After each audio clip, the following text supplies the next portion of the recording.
नमस्कार दोस्तों, स्वागत है आपका स्टडी फॉर सिविल सर्विसेज में। सिटीजनशिप या नागरिकता का पहला पार्ट हम देख चुके हैं। उसमें हमने पूरा देखा था, आर्टिकल 5 से लेकर आर्टिकल 11 तक का बताया था मैंने कि क्या क्या इसमें एक्सप्लेन किया गया है। एक एक प्रोविजन बता दिए गए थे कि जब कॉन्स्टिट्यूशन का कमेंसमेंट हुआ, यानी कि संविधान जिस दिन से लागू हुआ, सिर्फ उस दिन कौन कौन से लोग भारत के नागरिक बन सकते हैं, ये सब आर्टिकल 5 से लेकर 11 तक बताया गया है। 11वें वाले आर्टिकल में साफ साफ लिखा गया है कि पार्लियामेंट या संसद कोई भी नागरिकता या फिर सिटीजनशिप से रिलेटेड प्रोविजंस को अमेंड कर सकती है, उसके लिए लॉ ला सकती है। और देखिए, सिटीजनशिप एक्ट इसीलिए आया हुआ है, 1955 में आया था सबसे पहले, फिर 86 में, फिर 92 में, फिर 2003, 2005, 2015 में। सिटीजनशिप एक्ट यानी कि नागरिकता अधिनियम, हिंदी इंग्लिश दोनों में लिखा है। इस बार इस वीडियो में हम डिस्कस करेंगे कि नागरिकता का अर्जन कैसे किया जा सकता है, एक्विजिशन ऑफ सिटीजनशिप कैसे हो सकती है, प्लस नागरिकता की समाप्ति कैसे हो सकती है, मतलब कि सिटीजनशिप का टर्मिनेशन कैसे हो सकता है। इन सब चीज़ों के बारे में डिस्कस करेंगे। देखिए, नागरिकता का अर्जन करने के लिए या फिर इक्विजिशन ऑफ सिटीजनशिप यानी कि हिंदी में नागरिकता का अर्जन करने के लिए 5 तरीके हैं, टोटल 5। पहला तरीका है कि यदि आपका बर्थ हुआ हो, यानी कि जन्म से, ठीक है, बर्थ हुआ हो या फिर जन्म से।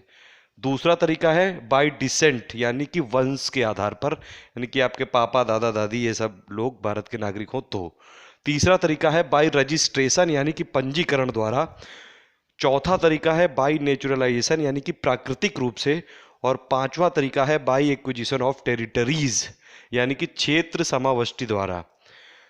अब देखिए, एक एक करके समझते हैं। सबसे पहले इसमें इंपॉर्टेंट जो डिफरेंस है वो है नेचुरलाइजेशन और रजिस्ट्रेशन में डिफरेंस क्या है, ये बड़ा कंफ्यूजन रहता है लोगों में। देखिए, अगर कोई ऐसा है बंदा या बंदी जिसके कभी ना कभी कोई पापा दादा दादी कभी भारतीय नागरिक रहे हो, ठीक है, वो वापस आके अपनी भारतीय नागरिकता ग्रहण करना चाहता है, वो किस प्रोसेस से आएगा? वो आएगा रजिस्ट्रेशन के थ्रू, यानी कि पंजीकरण के थ्रू। लेकिन कोई ऐसा अगर बंदा या बंदी है जो इंडिया से जिसका कोई मतलब नहीं है, जिसके माँ बाप दादा दादी कोई इंडिया के नहीं थे, लेकिन वो इंडिया की सिटीजनशिप लेना चाहता है या चाहती है, तो वो आएगा किस प्रोसेस के थ्रू? नेचुरलाइजेशन, यानी कि प्राकृतिक रूप से। ठीक है, तो ये डिफरेंस हो गया नेचुरलाइजेशन और रजिस्ट्रेशन के का। मतलब मेन जो है, रजिस्ट्रेशन में वो लोग हैं जो भारत के, जिनका किसी न किसी तरह से इनके वंश या कि माता पिता दादा दादी ये लोग भारत से रिलेटेड थे, वो लोग रजिस्ट्रेशन के थ्रू आएंगे। और नेचुरलाइजेशन के थ्रू कौन लोग आएंगे? जो लोग विदेशी नागरिक हैं, जैसे सोनिया गांधी जी, उन्होंने किससे लिया है? उन्होंने नेचुरलाइजेशन से लिया है। नेचुरलाइजेशन यानी कि प्राकृतिक रूप से भारत की नागरिकता प्राप्त की है। अब ये तो हो गया बेसिक डिफरेंस। अब देखिए इसमें क्या लिखा हुआ है, जो आप लक्ष्मीकांत की बुक पढ़ेंगे तो एक्विजिशन ऑफ सिटीजनशिप यानी कि जो ये आप नागरिकता का अर्जन करने में 5 तरीके लिखे हुए हैं, उसमें बहुत सारी डेट्स में बड़ा कंफ्यूजन रहता है, वो मैं एकदम क्लियर कर देता हूँ, इसलिए सिंपल मेथड में बताता हूँ मैं। पहला, अगर आप प्रोविजन डिस्कस करें बाय बर्थ, कि जन्म से कोई भी भारत का नागरिक कैसे हो सकता है, उसके लिए देखिए 2 डेट आपको याद रखनी है, 1 जुलाई 1987 और 3 दिसंबर 2004।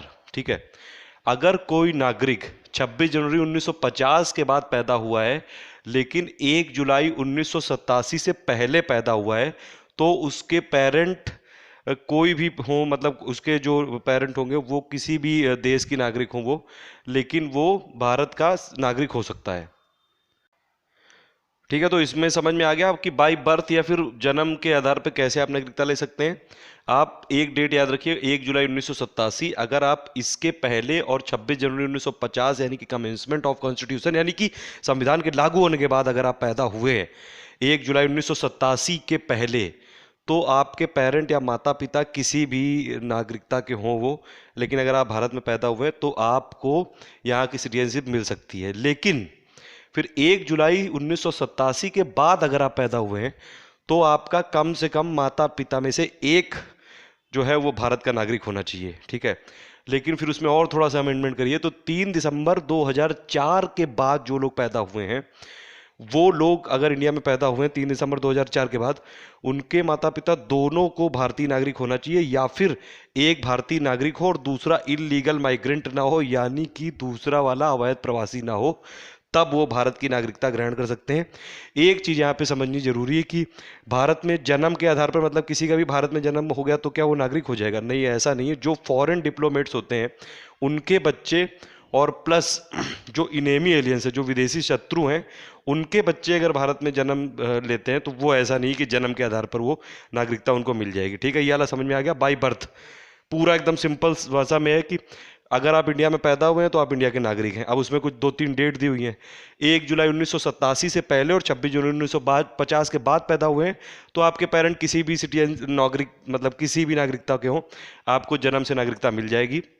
1 जुलाई 1987 के बाद 3 दिसंबर 2004 से पहले अगर आप पैदा हुए हैं तो आपके पेरेंट में से एक तो होना ही चाहिए भारतीय, लेकिन 3 दिसंबर 2004 के बाद आपके दोनों पेरेंट होने चाहिए, या तो भारतीय हो या फिर एक पेरेंट भारतीय होना चाहिए और एक पेरेंट आपका होना चाहिए, एक पेरेंट इलीगल माइग्रेंट नहीं होना चाहिए। ये बात आप ध्यान रखिएगा।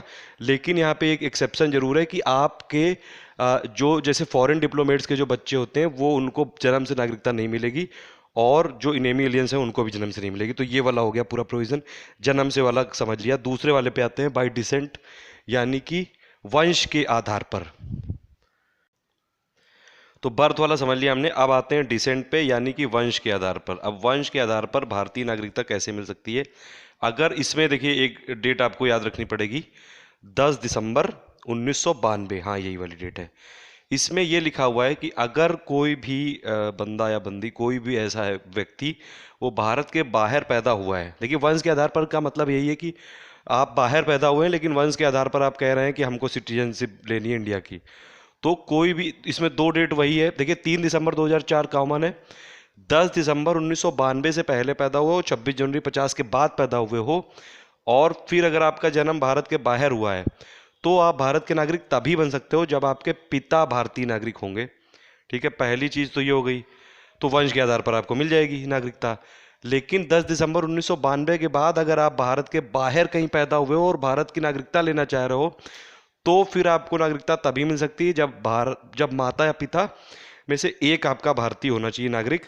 उसके बाद थोड़ा और अमेंड किया गया, 3 दिसंबर 2004 के बाद अगर कोई ऐसा व्यक्ति है जो भारत के बाहर पैदा हुआ है लेकिन वो भारत की नागरिकता लेना चाहता है तो वो तभी कर सकता है जब उसके माता पिता ने, जो भी वहाँ का इंडियन कॉन्सुलेट होगा या फिर डिप्लोमेटिक रिप्रेजेंटेटिव होगा इंडिया का, उसको आप 1 साल के भीतर रजिस्टर करा दीजिए। जो मतलब जो बच्चा ऐसा है, जो व्यक्ति है जो भारत से बाहर पैदा हुआ है 3 दिसंबर 2004 के बाद, लेकिन उसके माँ बाप को 1 साल के अंदर रजिस्टर कराना पड़ेगा कि हाँ वो भारत की नागरिकता लेना चाहता है। और दूसरी बात ये भी कि उनके माता पिता को ये शपथ पत्र पे लिख के देना पड़ेगा कि इसकी कोई और नागरिकता नहीं है या फिर किसी अन्य देश का पासपोर्ट इनके पास नहीं है, ये वाली बात है। तो दूसरा वाला प्रोविजन हमने समझ लिया, बाय डिसेंट, यानी कि वंश के आधार पर। ठीक है, दोनों में कोई कंफ्यूजन नहीं होगा तो प्लीज़ कमेंट कर दीजिएगा। तीसरा वाला रजिस्ट्रेशन और चौथा वाला नेचुरलाइजेशन। तीसरा वाला मतलब कि पंजीकरण और चौथा वाला प्राकृतिक रूप से। इसमें दोनों में ही ये है डिफरेंस, मैंने आपको बता दिया। रजिस्ट्रेशन वो लोग कराएंगे जो इंडियन ओरिजिन के हैं, यानी कि पंजीकरण वो लोग कराएंगे जो भारतीय कभी ना कभी उनका भारत से संबंध रहा है, उनके माँ बाप दादा दादी कोई ना कोई रहे हैं।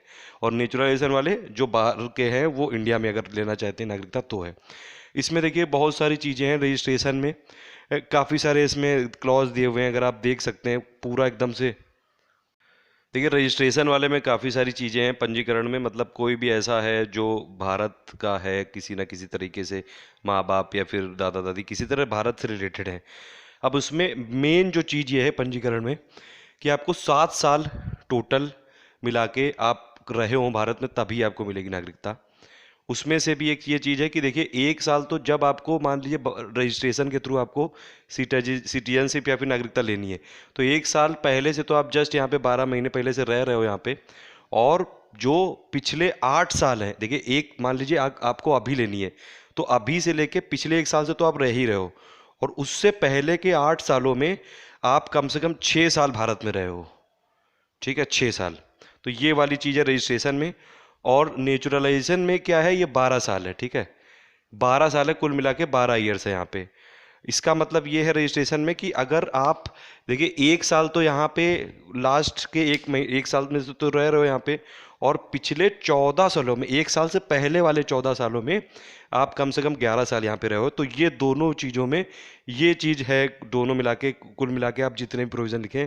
बाकी देखिए रजिस्ट्रेशन में, पंजीकरण में फिर वही है कि किसी से शादी हुई हो, वो अगर यहाँ पे भारतीय नागरिकता लेना चाहती है, या फिर कोई माइनर है वो यहाँ पे भारतीय नागरिकता लेना चाहता है, या फिर और प्रोविज़न दिए हैं, कोई ऐसा पर्सन है जो कहीं और रह रहा है लेकिन पिछले 7 सालों से भारत में रह रहा है, तो ये सब लोगों को भारत की नागरिकता मिल जाएगी। बस ये कंडीशन फॉलो करनी पड़ेगी, 7 साल इंडिया में रहे हो आप पंजीकरण द्वारा, तभी आपको मिल सकता है। ठीक है, और 1 साल जस्ट पहले रहे हो, और उससे पहले के 8 सालों में 6 साल यहाँ पे आप इंडिया रहे हो, तो आपको रजिस्ट्रेशन के थ्रू, पंजीकरण के थ्रू आपको भारत की नागरिकता मिल सकती है। ये एक और चीज़ है कि एक व्यक्ति अगर जन्म से वो भारतीय मूल का माना जाएगा यदि वो और उसके माता पिता में से कोई अविभाजित भारत में पैदा हुए हैं, और वो 15 अगस्त 1947 के बाद, या फिर मतलब 15 अगस्त 1947 के बाद भारत का अंग बनने वाले किसी भूभाग के निवासी हैं, तो भी उसको भारत का सिटीजन माना जाएगा। तो ये होगा रजिस्ट्रेशन के थ्रू। प्राकृतिक रूप से अगर आप देखें, नेचुरलाइजेशन, या फिर आप प्राकृतिक रूप से, मेन चीज़ तो ये है कि इसमें वही लोग सिटीजनशिप कर सकते हैं जो लोग इंडिया के नहीं हैं। जैसे सोनिया गांधी जी को मिली थी जो सिटीजनशिप, वो नेचुरलाइजेशन के थ्रू मिली है। देखिए इसमें सबसे इंपॉर्टेंट कंडीशन क्या है कि प्राकृतिक रूप से नागरिकता सिर्फ उन लोगों को मिल सकती है, वो ऐसे देश के निवासी होने चाहिए, ऐसे देश के नागरिक होने चाहिए एक्चुअली, जहां पे भारत को भी, भारतीय नागरिकों को भी प्राकृतिक रूप से नागरिक बनने का वहाँ का अधिकार है। मतलब ये है कि कुल मिला के टिट फॉर टैट, कि प्राकृतिक नागरिक हम उन्हीं लोगों को बना सकते हैं प्राकृतिक रूप से जहाँ के देश पे हमारे नागरिकों को वहाँ का प्राकृतिक रूप से नागरिक बनने के लिए रोक नहीं है। तो ये वाली एक सबसे इंपॉर्टेंट चीज़ है। उसके बाद और भी बहुत सारी चीज़ प्रोविज़न दिए हुए हैं, आप एक बार लक्ष्मीकांत देखिएगा इसको।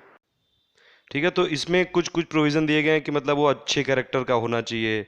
उसके बाद अगर उसको भारत की नागरिकता मिल जाए तो भारत में रहने के लिए भी उत्सुक हो। ठीक है, उसके बाद अगर उसको जैसे वो भारत में कुछ जॉब करना चाह रहा है, ये सब बहुत सारे प्रोविज़न दिए गए हैं। कुल मिला के मेन चीज़ यही है कि अगर प्राकृतिक रूप से आपको नागरिक बनना है तो सबसे पहली बात तो 1 साल जस्ट पहले आप भारत में रह रहे हो, और उसके पहले के 14 सालों में से आप 11 साल कम से कम भारत में रहे हो। कुल मिला के 12 साल आप रहे होगे, तभी आपको प्राकृतिक रूप से नागरिकता मिल सकती है। इसमें एक और चीज़ लिखी हुई है लक्ष्मीकांत में कि गवर्नमेंट ऑफ इंडिया को अगर ऐसा लगता है कि कोई ऐसा बंदा है जिसकी बहुत ही ज़्यादा डिस्टिंग्विश्ड सर्विसेज हैं, बहुत अच्छा एक्सेप्शनल उसने काम किया इंडिया में रह के, तो उसको प्राकृतिक रूप से भारत की सरकार नागरिक घोषित कर सकती है, थोड़ा बहुत छूट दे सकती है। ये सब चीज़ें हैं। नंबर 4 यानी कि नेचुरलाइजेशन, यानी कि प्राकृतिक रूप से नागरिकता आपको ग्रहण करने में। नंबर 5 है कि बाई एक्विजिशन ऑफ टेरिटरी, मतलब कि अगर कोई ऐसी टेरिटरी है जिसको भारत ने एक्वायर किया, तो गवर्नमेंट ऑफ इंडिया एक डेट दे देगी कि उस डेट के बाद जो भी लोग हैं वहाँ के, वो भारत के नागरिक हो जाएंगे। जैसे जब पुडुचेरी एक्वायर किया था तो वहाँ पे एक डेट दे दी गई थी, ये उसमें डेट दे दी गई थी कि पुडुचेरी के लोग वहाँ के नागरिक हो गए। मतलब कुल मिला के यही कि अगर इंडिया के ने किसी को एक्वायर किया तो वहाँ पे एक डेट दे देंगे, और वो लोग उस डेट के बाद से भारत के नागरिक हो जाएंगे, उनके लिए कोई ऐसा प्रोविज़न नहीं है। ठीक है, तो ये हो गया टोटल मिला के आपको नागरिकता को अर्जन करने के या फिर एक्विजिशन ऑफ सिटीजनशिप के प्रोविज़न। ठीक है, अब देखते हैं हम लोग कि नागरिकता कैसे समाप्त की जा सकती है, यानी कि आप कैसे सिटीजनशिप आपकी लॉस हो जाएगी, तो ये वाले देखते हैं। अब देखिए इसमें ये देखते हैं हम कि इसमें जो सिटीजनशिप एक्ट था 1955 वाला आया था, उसमें सिटीजनशिप खोने के या फिर लॉस करने के, नागरिकता खोने के 3 तरीके बताए गए हैं। पहला है रिनंसिएशन, यानी कि स्वैच्छिक त्याग द्वारा। दूसरा है टर्मिनेशन, यानी कि बर्खास्तगी द्वारा। और तीसरा है डेप्रीवेशन, यानी कि वंचित करने द्वारा। पहले में ये बताया गया है कि अगर कोई नागरिक ये खुद घोषणा कर दे, वॉलंटरी अपने खुद डिक्लेरेशन कर दे कि वो भारत का नागरिक नहीं रहना चाहता है, तो वो वॉलंटरी रिनंसिएट कर सकता है भारत की नागरिकता को। ऐसा कोई बंदा, उसके जितने भी माइनर चाइल्ड होंगे उनकी भी नागरिकता खत्म हो जाएगी। हालांकि वो जो माइनर चाइल्ड होंगे वो अगर 18 साल के बाद अपनी नागरिकता अगर चाहें तो जारी रख सकते हैं। तो पहला ये प्रोविज़न हो गया। दूसरा ये है कि टर्मिनेशन द्वारा, मतलब कोई अगर ऐसा बंदा है जिसने इंडिया की जो सिटीजनशिप है उसके अलावा किसी और देश की नागरिकता ग्रहण कर ली, तो उसकी नागरिकता अपने आप खत्म हो जाएगी। तो स्वेच्छा से अगर उसने किसी दूसरे देश की नागरिकता एक्वायर कर ली है, वहाँ पे ग्रहण कर ली, तो उसकी नागरिकता खत्म हो जाएगी। ये दोनों जो प्रोविजन है, रिनंसिएशन और टर्मिनेशन, यानी कि स्वैच्छिक त्याग और बर्खास्तगी द्वारा, ये दोनों तब नहीं माने जाएंगे अगर कोई युद्ध चल रहा हो, क्योंकि उस टाइम कंपल्सन करके या फिर फोर्स करके भी ऐसा कराया जा सकता है। किसी से अपनी नागरिकता ली जा सकती है या फिर किसी से डिक्लेरेशन कराया जा सकता है। तो ये दो तरीके हो गए। उसके बाद हो गया डेप्रीवेशन। डेप्रीवेशन यानी कि वंचित करने द्वारा। इसमें यह है कि अगर मान लीजिए कोई ऐसा बंदा है जिसने जो सिटीजनशिप एक्वायर की है वो फ्रॉड के द्वारा की है, या फिर उसने कभी डिसलॉयल्टी दिखा दी जो इंडिया के सिंबल्स हैं, या फिर कॉन्स्टिट्यूशन ऑफ इंडिया, या फिर राष्ट्रीय गान या राष्ट्रीय गीत, या कुछ भी, ये जो जितने भी चीज़ें हैं उसके अलावा, या फिर ऐसा हो सकता है कि जो लोग किसी तरह से कम्युनिकेट कर रहे हैं या ट्रेड कर रहे हैं हमारे एनेमी या फिर शत्रु के या साथ, अगर वॉर की कंडीशन में, या फिर कोई ऐसा सिटीजन है या नागरिक है जिसने नेचुरलाइजेशन या फिर रजिस्ट्रेशन से नागरिकता ली थी, लेकिन वो 5 सालों में से 2 साल या उससे ज़्यादा के लिए कैद कर लिया गया है, उसने कुछ ऐसा जुर्म कर दिया है। और या फिर लास्ट में एक ऐसा प्रोविज़न है कि अगर आप इंडिया से बाहर रह रहे हो 7 साल से लगातार बिना किसी रजिस्ट्रेर कराए, तो भी आपकी नागरिकता छीन जाएगी। लेकिन उसमें जैसे जो स्टूडेंट्स होते हैं वो अगर रह रहे हैं तो उनको तो कोर्स वोर्स करने गया है कोई, उसकी नागरिकता ख़त्म नहीं की जाएगी। उसके लिए प्रोविज़न है कि हर साल जाके वो इंडियन कॉन्सुलेट में ये रजिस्टर करा दे कि हाँ हमको इंडिया की नागरिकता रखनी है। तो ये वाली चीज़ है इसमें, इस तरीके से आपकी नागरिकता छीन सकती है या फिर नागरिकता की समाप्ति हो सकती है। तो लॉस ऑफ सिटीजनशिप ये हुआ। अब हम देखते हैं सिंगल सिटीजनशिप यानी कि एकल नागरिकता। देखिए, इंडियन जो सिटीजनशिप है वो सिंगल सिटीजनशिप पे बेस्ड है, टोटल मिला के एकल नागरिकता पे। मतलब ये है इसका कि इंडिया में ऐसा नहीं होता है कि आप स्टेट के हैं, हरियाणा के हैं तो आप हरियाणा के नागरिक हो गए, आप यूपी के हैं तो यूपी के हो गए, बिहार के हैं तो बिहार के हो गए। जैसे यूएस और स्विट्जरलैंड में क्या होता है, वहाँ पे जितने स्टेट्स हैं तो जो वहाँ के नागरिक हैं उनको यूएस की भी सिटीजनशिप मिली हुई है, नागरिकता मिली हुई है, और जो जिस पर्टिकुलर स्टेट के हैं उनकी भी मिली हुई है। तो वहाँ पे दोहरी नागरिकता होती है। लेकिन यहाँ पे इंडिया में सिर्फ सिंगल सिटीजनशिप वाला कॉन्सेप्ट है, यानी कि आप कहीं भी रहते हो, आप किसी भी राज्य के हो, आप किसी भी स्टेट के हो, आप कुल मिला के भारतीय नागरिक कहे जाओगे। ये सबसे इंपॉर्टेंट बात है। तो इंडिया का जो कॉन्स्टिट्यूशन है, संविधान है, वो कनाडा के कॉन्स्टिट्यूशन पे बेस है। यहाँ पे सिर्फ एकल नागरिकता दी जाती है, और ये इसलिए भी दी गई कि ताकि भाईचारा और फ्रेटर्निटी, यूनिटी ज़्यादा से ज़्यादा रहे, ऐसा ना हो। और देखिए, जो यूएस और स्विट्जरलैंड है वहाँ पे क्या है कि वहाँ लोगों को 2 टाइप की नागरिकता है, 2 टाइप की सिटीजनशिप है। इसीलिए लोगों के पास 2 टाइप के राइट्स भी हैं। एक यूनियन जो टोटल गवर्नमेंट है, देश जो है यूएस, वो राइट देता है, और प्लस जो स्टेट के वहाँ के राइट आपके होते हैं, कुछ कुछ हर स्टेट देता है अपने जो पर्टिकुलर रेसिडेंट होते हैं वहाँ के, जो भी नागरिक होते हैं। तो वहाँ के लोग दो दो नागरिकता रख सकते हैं। इंडिया में ऐसा नहीं होता है, सिर्फ सिंगल सिटीजनशिप वाला कॉन्सेप्ट है यहाँ पे। वहाँ पे 2 तरीके के राइट्स होते हैं तो 2 तरीके की ड्यूटीज भी होती हैं। उनको राज्य के लिए भी निष्ठावान रहना होता है, और पूरा जो यूएस है उनके लिए भी निष्ठावान रहना पड़ता है। लेकिन इंडिया में ऐसा नहीं, इंडिया में सिर्फ एक तरीके के सिटीजनशिप है, तो एक ही तरीके के राइट हैं जो फंडामेंटल राइट हैं। आप किसी भी स्टेट के हो, आपके ऊपर सेम तरीके से एप्लीकेबल होंगे। अगर आपके फंडामेंटल राइट वायलेट होते हैं तो आप डायरेक्टली सुप्रीम कोर्ट को मतलब अप्रोच कर सकते हो आर्टिकल 32 के तहत, और या फिर आप हाई कोर्ट जा सकते हो आर्टिकल 226 के तहत। ये सब हम अभी देखेंगे धीरे धीरे। तो इसमें लेकिन ये है कि इंडिया में जितने भी लोग हैं उनको सिविल और पॉलिटिकल राइट वो सब सेम है लगभग। कुछ कुछ एक्सेप्शन जरूर हैं, जैसे कि आर्टिकल 15 में हो गया, 16 में हो गया। 15 में ये 16 में लिखा हुआ है जैसे कि अगर जो पब्लिक ऑफिसेज में एम्प्लॉयमेंट के लिए रेसिडेंस वाला क्राइटेरिया लगाया जा सकता है, कि अगर किसी राज्य के जो लोग रेसिडेंट हैं वहाँ के लिए कुछ स्पेशल प्रोविजन किए जा सकते हैं। उसके अलावा आर्टिकल 15 में भी कुछ एक्सेप्शन है, आर्टिकल 19 में कुछ कुछ एक्सेप्शन है। तो कुल मिला के अगर आप देखें, जम्मू कश्मीर को छोड़ के बाकी जो भी पॉलिटिकल और सिविल राइट्स हैं लगभग जितने भी भारतीय हैं सबको सेम दिए गए हैं। तो ये वाली चीज़ सिंगल सिटीजनशिप में डिफाइन की गई है। बाकी आप एक बार देखिए, जो भी हमारे वीडियो देखिए, एक बार चैप्टर लक्ष्मीकांत से जरूर पढ़ लीजिए, क्योंकि बोर्ड पे मैं हर चीज़ नहीं लिख सकता हूँ। मैं उसको बस एक सिंपल वे में आपको समरी बता देता हूँ कि आपको समझ में आ जाए कि क्या है। तो ये वाली चीज़ हो गई पूरी सिंगल सिटीजनशिप वाली। उसके अलावा एक और चीज़ है कि पहले देखिए ओसीआई और पीआईओ अलग अलग था। देखिए, ओवरसीज सिटीजन ऑफ इंडिया और पर्सन ऑफ इंडियन ओरिजिन पहले अलग अलग था, अब इसको मिला के बना दिया गया है overseas citizen of India card holder. एक चीज़ अब कर दी गई है, दोनों में बहुत कन्फ्यूज़न होता था, इसीलिए अब दोनों को मर्ज कर दिया गया। 2015 में इसलिए अमेंडमेंट भी आया था। और उसमें फिर ये प्रोविज़न किया गया है कि कौन कौन सा overseas citizen of India card holder का बन सकता है। कोई ऐसा सिटीजन जो कि अगर जब आप देखें तो कमेंसमेंट जब हुआ था कॉन्स्टिट्यूशन का 26 जनवरी को, तब वो अगर वो नागरिक बनने की योग्यता रखता था, या फिर उसके बाद रख सकता था, या फिर कोई ऐसे पार्ट का वो ऐसे टेरिटरी को बिलोंग करता था जो 15 अगस्त के बाद इंडिया का पार्ट हो गया है, और या फिर उनके बच्चे माइनर या फिर उनके स्पाउस, ये सब लोगों को overseas citizen of India card holder की के तहत ये नागरिकता मिलेगी। ठीक है, मतलब ओसीआई कार्ड होल्डर ये बन जाएंगे। इनको देखिए, इनको पूरी तरह से सिटीजन वाले राइट नहीं है, ये पूरी तरह से नागरिक वाले राइट नहीं है इनको पूरे, क्योंकि ये लोगों पे और भी काफ़ी सारी चीज़ें हैं कि इनको क्या क्या राइट दिए गए हैं। इनके पास जो आर्टिकल 16 में पब्लिक एम्प्लॉयमेंट वाला राइट है वो इनको नहीं है।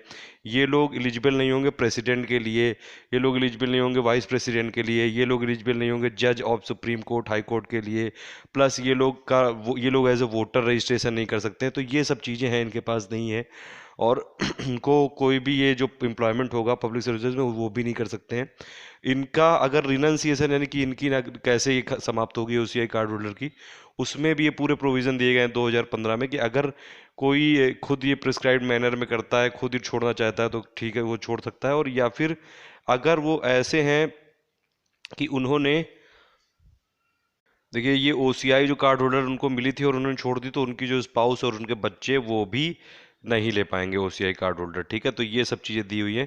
और या फिर उनकी जो ये ओसीआई कार्ड होल्डर की मेंबरशिप है ये कैंसिल की जा सकती है अगर उन्होंने फ्रॉड के तरीके से या फिर फर्जीवाड़े से किसी भी तरह, या फिर उन्होंने कभी डिसअफेक्शन दिखा दिया या फिर कभी डिसलॉयल्टी दिखा दी, तो इन सब में, और या फिर उनको वही 5 साल के, अगर लास्ट 5 सालों में 2 साल से ज़्यादा अगर वो जेल चले गए, और या फिर वो ऐसे ट्रेड में, इन सब चीज़ों में अनलॉफुली ट्रेड में अगर ये सब किए गए, तो ये सब लोगों को ये इनकी जो ये रजिस्ट्रेशन है ख़त्म कर दिया जाएगा। तो ये हो गया ओसीआई पीआईओ कार्ड को अब मिला के ओसीआई कार्ड होल्डर वाली स्कीम बना दी गई है। ठीक है, ये वाली चीज़ है। अब देखिए लास्ट में एक चीज़ और समझ लीजिए कि एनआरआई में क्या डिफरेंस होता है, एनआरआई और ये जो ओसीआई कार्ड होल्डर इनमें क्या डिफरेंस होगा। एनआरआई का मतलब वो पर्सन है जो इंडिया का है लेकिन उसके पास इंडिया का वैलिड पासपोर्ट है, लेकिन वो कहीं किसी काम की वजह से वो बाहर रह रहा है, तो उसको बोलेंगे एनआरआई। मतलब एनआरआई के पास एक तरह से इंडियंस वाले ज़्यादातर राइट्स होते हैं, वो इंडिया का ही है वो। लेकिन जो ये ओसीआई कार्ड होल्डर है इनको बस इसलिए ये दी गई है, ये समझ लीजिए रजिस्ट्रेशन उनका होगा कि उनको बार बार ये अपने प्रेजेंस लोकल पुलिस थाने में ना रिपोर्ट करानी पड़े, उनको लाइफ टाइम वीज़ा मिल जाए, वो बार बार मतलब आ सकते हैं, लाइफ टाइम कभी भी इंडिया में आ सकते हैं। तो मतलब इन सब चीज़ों के लिए कि मतलब उनको बार बार परेशानी नहीं हो कि वो बार बार रजिस्ट्रेशन कराना पड़ रहा है, बार बार वीज़ा के लिए अप्लाई करना पड़ रहा है, मल्टीपल लाइफ टाइम वीज़ा मिल जाएगा ओसीआई कार्ड होल्डर के थ्रू। ठीक है, तो इन सब के लिए ओसीआई कार्ड होल्डर बनाया गया है। बाकी उनके पास कोई ऐसे सिटीजन ऑफ इंडिया वाले राइट्स नहीं होते हैं। तो ये सब कुल मिला के है। बाकी आप देख सकते हैं, एक बार बुक जरूर देख लीजिएगा। तो इसी के साथ ही सेकेंड वाला चैप्टर खत्म हुआ। देखिए जो भी चीज़ें थी सिंपल भाषा में समझाने की कोशिश की है। अगर फिर भी कोई कंफ्यूजन रह गया हो तो प्लीज़ कमेंट करके बताइएगा जरूर। लाइट की थोड़ी प्रॉब्लम हो रही है, देखिए मैंने कोशिश की है, अभी मैं इसीलिए दूसरा मोबाइल से कर रहा हूँ, उसमें बाकायदा इसमें फ्लैश लाइट जला के कर रहा हूँ, तो थोड़ा थोड़ा यूट्यूब में भी एडिट किया है, मेरे हिसाब से ठीक हो जाएगा अभी। जो भी वीडियोज़ हैं उनको आप 4 घंटे बाद देखिएगा करीबन, ताकि मैं यूट्यूब में एडिट में लगा दिया है तो आपको ठीक से मिले। ठीक है, तो प्लीज़ आप कमेंट करके ज़रूर बताइएगा अगर कोई डाउट रह गया हो, और या फिर ये सीरीज़ कंटिन्यू करनी है कि नहीं करनी, इसके लिए भी कमेंट कर दिएगा। ठीक है, thank you for listening, please do like and share.